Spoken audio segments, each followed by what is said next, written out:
Greetings, everybody. My name is Vivek Kasala, and I am from Institute of Aeronautical Engineering College. I am a student of branch CSC and of section D. Today, I am here to present a tech talk on the topic Python library TensorFlow.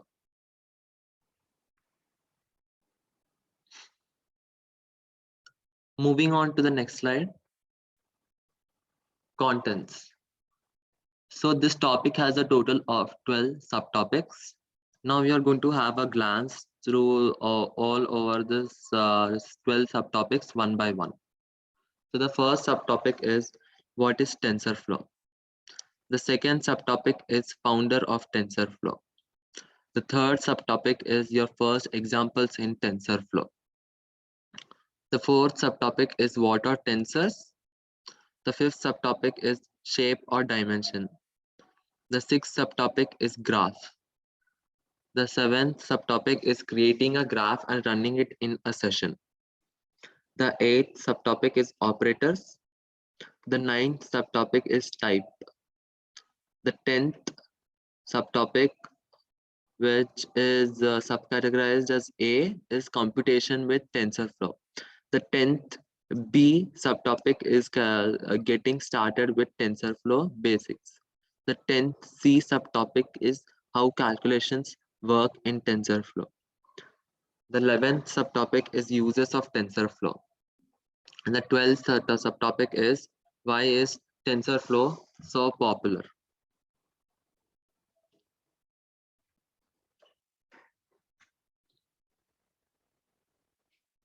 Moving on to the next slide. The first subtopic is what is TensorFlow? TensorFlow is an open source library for fast numerical computing. And in the second point, TensorFlow is also a software library or framework used to implement machine learning and deep learning concepts in the easiest manner. And in the third point, TensorFlow is an open source end-to-end platform for creating machine learning applications.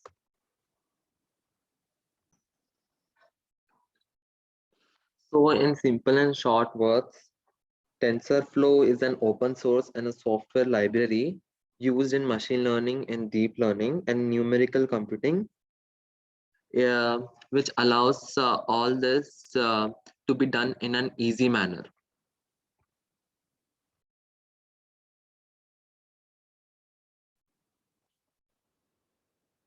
Moving on to the next slide. It is the continuation of the first subtopic. What is TensorFlow? It is a symbolic math library that uses data flow and differential programming to perform various tasks on training and inference of deep neural networks. The second point, it combines the computational algebra of optimization techniques for easy calculation of many mathematical expressions. The third point, TensorFlow was originally developed for large numerical computations without keeping deep learning in mind.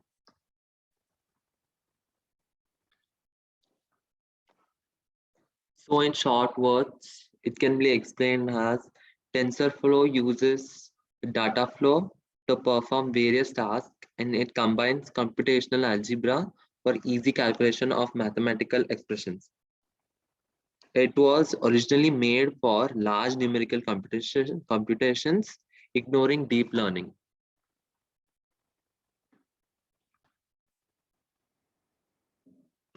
Moving on to the next slide.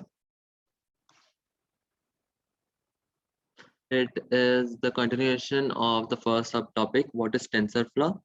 TensorFlow bundles together machine learning and deep learning models and algorithms. And in the second point, it allows developers to create machine learning applications using various tools, libraries, and community resources. The third point, it also supports traditional machine learning.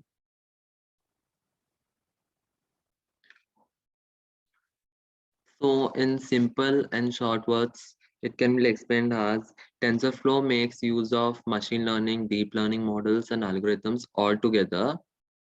And in second point, it allows developers to create various machine learning applications using various tools, libraries, and community resources.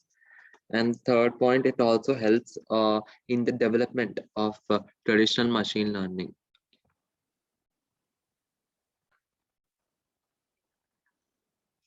Moving on to the next slide. Now we're moving on to the second subtopic, founder of TensorFlow. TensorFlow was developed by the Google Brain for internal Google usage.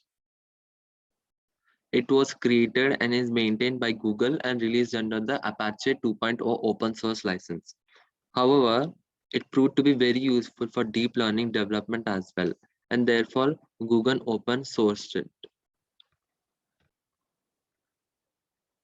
Moving on to the next slide, the continuation of the second subtopic,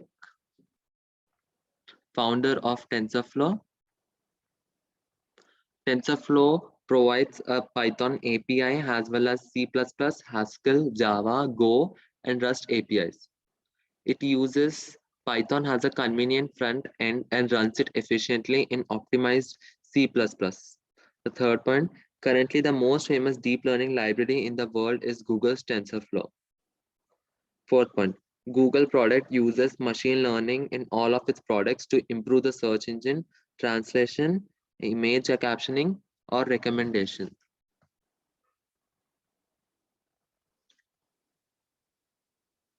Moving on to the next slide. Now moving on to the third subtopic, your first examples in TensorFlow.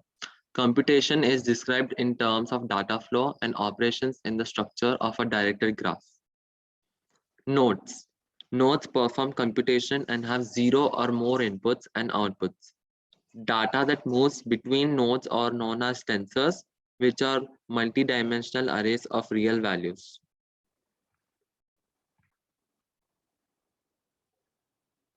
So in simple words, it can be said that nodes are the things or the main components which perform computation and has 0 or more inputs and outputs. And the data that moves between the nodes are known as tensors, which is another topic, which are multidimensional arrays of real values. Moving on to the next slide. Moving on to the fourth subtopic, what are tensors? TensorFlow's name is directly derived from its core framework, Tensor. The second point, all the computations associated with TensorFlow involves the use of tensors. The third point, a tensor is a vector or a matrix of n dimensions representing types of data. So in simple and short words, it can be said that TensorFlow's name is derived from tensor, and all the computations associated with TensorFlow involves the use of tensors. So tensors help a lot in the computations of TensorFlow, and a tensor is generally a vector matrix of n dimensions representing types of data.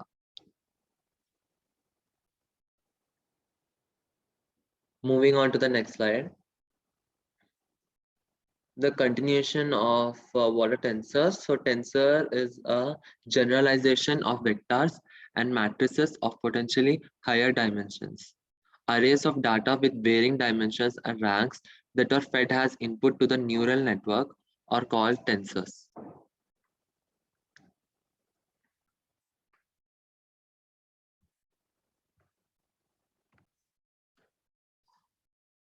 So in short words, it can be explained as tensors or multidimensional arrays of real values.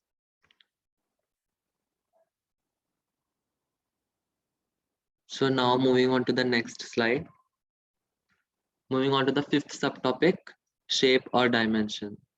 All values in a tensor hold identical data type with a known or partially known shape. The shape of the data is a dimensionality of the matrix or array. Dimension is the size of the array elements. So in short words, it can be explained as shape is the dimensions of the matrix or an array.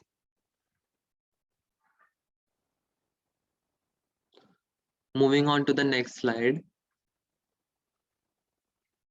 In the image below, the shape of the tensor is bracket 2, 2, 2. So a vector is one-dimensional tensor in this, and a matrix is of two-dimensional tensor in the given diagram. Obviously, a scalar is a zero-dimensional tensor in the diagram.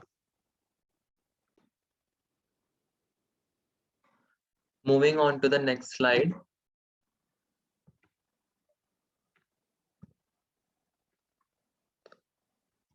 Moving on to the sixth subtopic, graph. Graph is a set of computation that takes place successively on input tensors. Basically, a graph is just an arrangement of nodes that represent the operations in your model.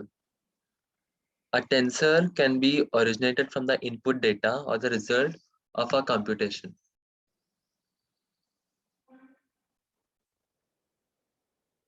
So in short words, a graph can be explained as it is just an arrangement of nodes that represent the operations in your model.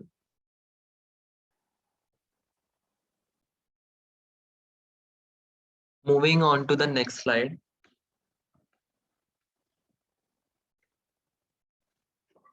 Continuation of graphs.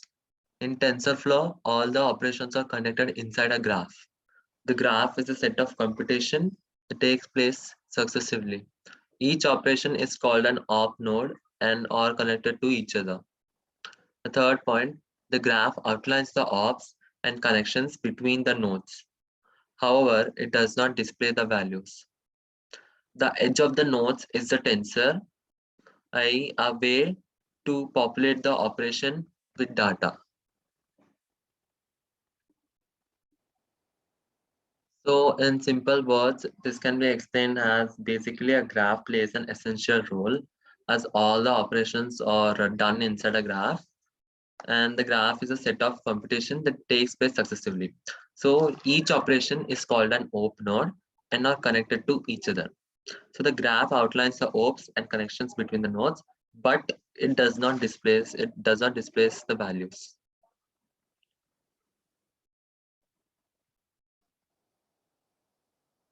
So now moving on to the next slide. Now moving on to the seventh subtopic, creating a graph and running it in a session. A tensor is an object with three properties: a unique label name, a dimension, which is the shape, and a data type, which is can be D type.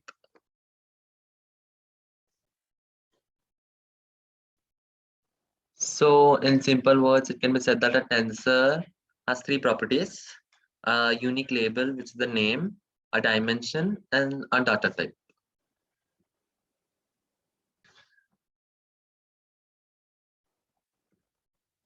Moving on to the next slide. Moving on to the eighth subtopic, operators.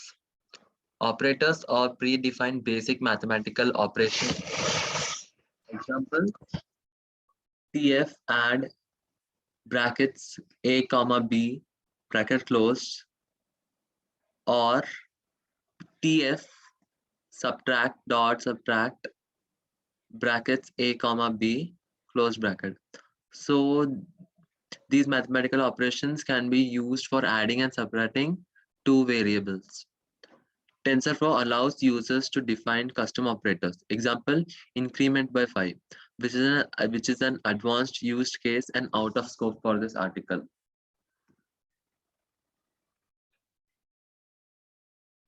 Simple and short words, operators can be defined as operators or mathematical operations which are used in TensorFlows, which are used to add two variables, subtract two variables, or multiply two variables, divide two variables, and etc., and used for many other purposes.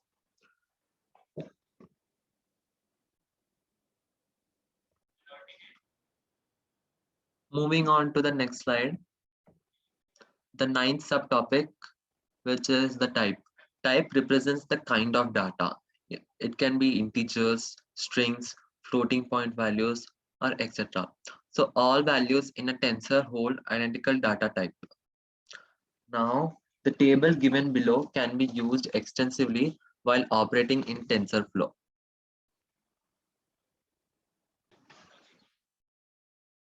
Now moving on to the next slide, 10A, subtopic 10A, computation with TensorFlow. Example 1. The first example is a modified version of the example on the TensorFlow website. It shows how you can create a session, define constants, and perform computation with those constants using the session. So import TensorFlow has TF, SESS is equal to TF, full stop session, close brackets and open brackets. A is equal to TF, full stop constant, open brackets 10, close brackets. B is equal to TF dot constant, close open brackets 32, close brackets. Print, open brackets, SESS dot run, open brackets, A plus B, close brackets, and another close brackets. Now running this example, now running this return matter, what have we have written in what we have typed inside the TensorFlow TensorFlow website or Jupyter. Running this example displays 42.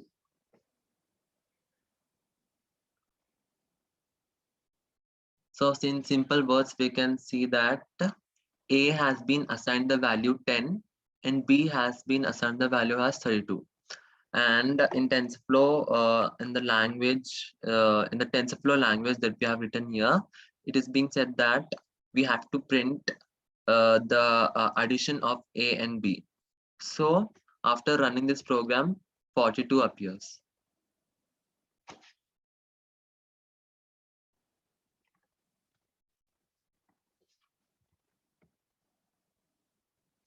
Moving on to the next slide, 10B, subtopic 10B, getting started with TensorFlow basics. Example 2. Step 1. Import the TensorFlow library under the alias TF. We can import TensorFlow as TF and call TF when we want to use as a TensorFlow function. Then initialize two variables that are actually constants. Pass an array of 4 numbers to the constant function. So use an array or a matrix. Note, you can that you could use potentially also pass out in an pass in an integer, yes. So but that more often than not you'll find yourself working more with arrays. So arrays are extensively used more than in an integer while inputting inside the TensorFlow. As you saw in the introduction, tensors are all about arrays, so you make sure that you pass in an array and not an integer. Moving on to the next slide, 10B, getting started with TensorFlow basics. Now here the step 2 is given is, next you can use multiply, close brackets, so open brackets and close brackets, and you can use it for adding two variables and multiplying two variables, and addition, for addition you can use add, open brackets, close brackets, etc. to multiply and add your two variables. Store the result in the result variable. Step 3. Lastly, print out the result with the help of print. For print open bracket, close bracket function. So now moving on to the next slide. 10B, getting started with TensorFlow basics. Now here in this picture, a TensorFlow program has been typed down as per the instructions and steps given in the previous slides. Here x1 has been assigned an array of values entered in this x1 array, or 1, 2, 3, 4, and x2 has been assigned an array which has the values 5, 6, 7, 8. Then using the steps, these two arrays are multiplied and has been named as result, and the result has been printed out. And after running the result, the the program prints out. After running it, an array is being printed out, and after running it, the obtained array after multiplying x1 and x2 is 5, is an array which has the values 5, 12, 21 and 32.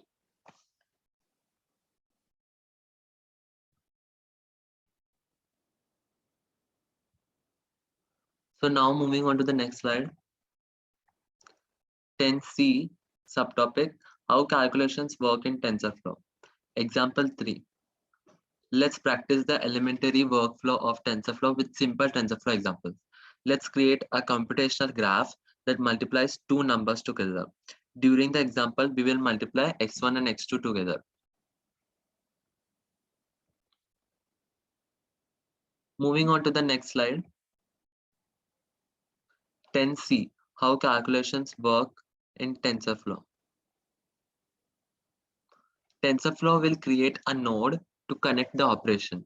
In our example, the node is called multiply. When the graph is determined, TensorFlow computational and engines will multiply together x1 and x2.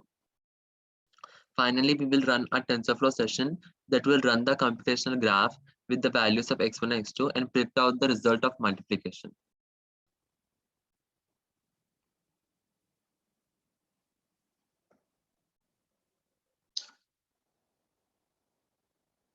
Now going on with the PPT, the next slide.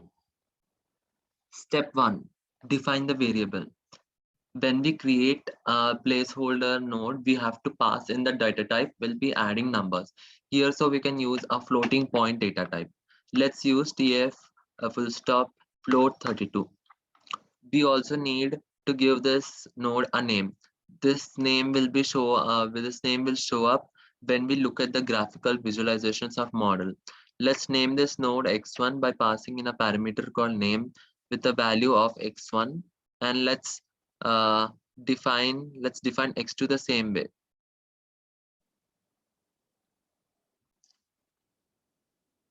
Now moving on to the next slide.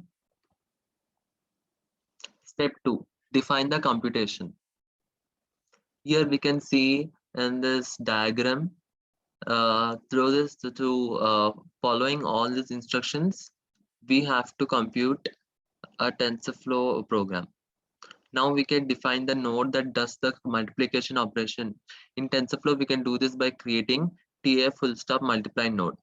We will pass in the x1, x2 nodes to the multiplication node. It tells TensorFlow to link those nodes in the computational graph. So we are asking it to pull the values from x and y and multiply the results. Let's also give the multiplication node the name multiply. It is the entire definition for our simple computational graph. Moving on to the next slide. Step 3, execute the operation. To execute operations in the graph, we have to create a session. In TensorFlow, it is done by tf full stop session open bracket close bracket. Now that we have a session, we can ask the session to run operations on our computational graph by calling session. To run the computation, we need to use run. When the addition operation runs, it is going to see that addition or the multiplication operation. It is going to see that it needs to grab the values of x1 and x2 nodes. So we also need to feed in values of x1 and x2. We can do that by supplying a parameter called feed dect. We pass the values 1 to 3 for x1 and 4, 5, 6 for x2. We print the results with print result, and we should see 4, 10 and 18 for 1 into 4, 2 into 5 and 3 into 6. So this is very simple explanation. Now moving on to the next slide.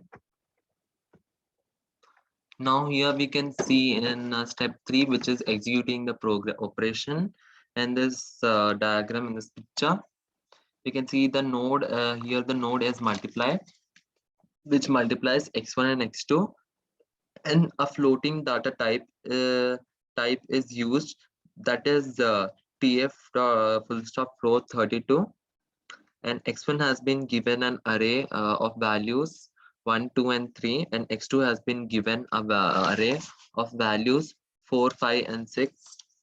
And here a node that does the multiplication operation, which is given as the tf dot multiply node, and now the operation is executed by using tf dot session, or close bracket, open bracket, close bracket.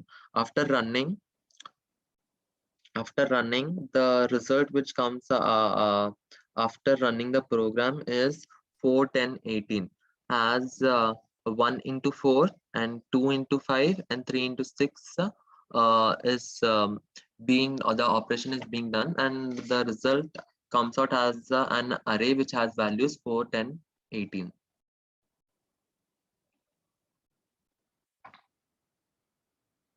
Now moving on to the next slide,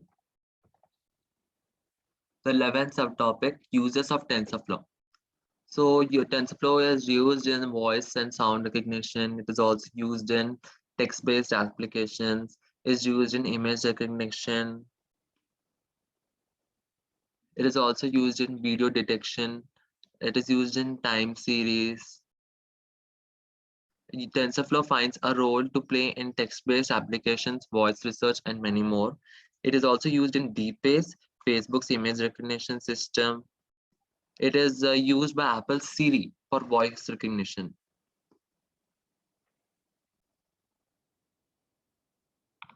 Now moving on to the next slide.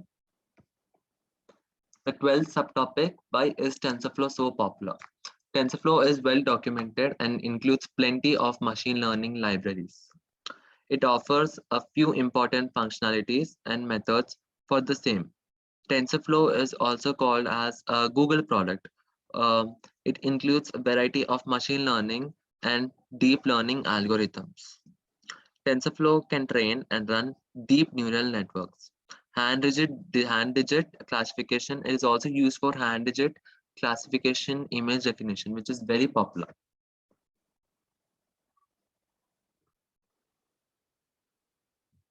In simple words, it can be explained as TensorFlow is a product of Google.